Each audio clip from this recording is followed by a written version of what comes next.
¿Sabías que el bruxismo, aparte del dolor que da, también puede cambiarte la cara? El problema aquí es que cuando tenemos el masetero hipertrofiado y tenso, nuestra cara se ve más ancha, aparecen los surcos nasogenianos, nuestro óvalo facial también se desdibuja, aparecen los cachetes de bulldog, además del dolor que supone. Así que te voy a enseñar 5 ejercicios que te van a ayudar a aliviar los síntomas. Primer ejercicio, vamos a coger aceite y vamos a hacer un gancho con el dedo índice y corazón. Vamos a bajar la cabeza, vamos a ladearla y lo que sobresale es el esternocleidomastoideo y por ahí vamos a pasar el gancho y vamos a subir hasta la inserción en la oreja.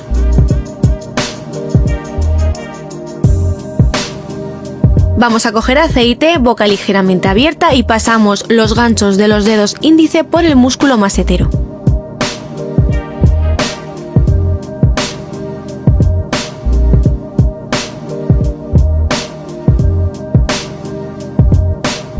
Nos vamos al músculo temporal, aquí no hace falta aceite y vamos a hacer círculos por todo el músculo. Aquí no hace falta estirar la piel, simplemente colocaremos los nudillos y haremos círculos con presión hasta cambiar de zona.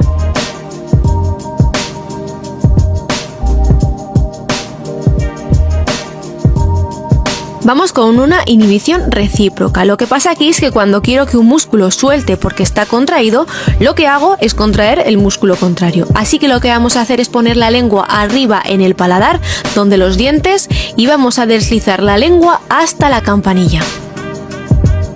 Aquí es normal que escuches un pequeño clac cuando bajas la lengua hasta abajo. Y terminamos poniendo los dedos debajo del hueso del pómulo, inhalando y exhalando.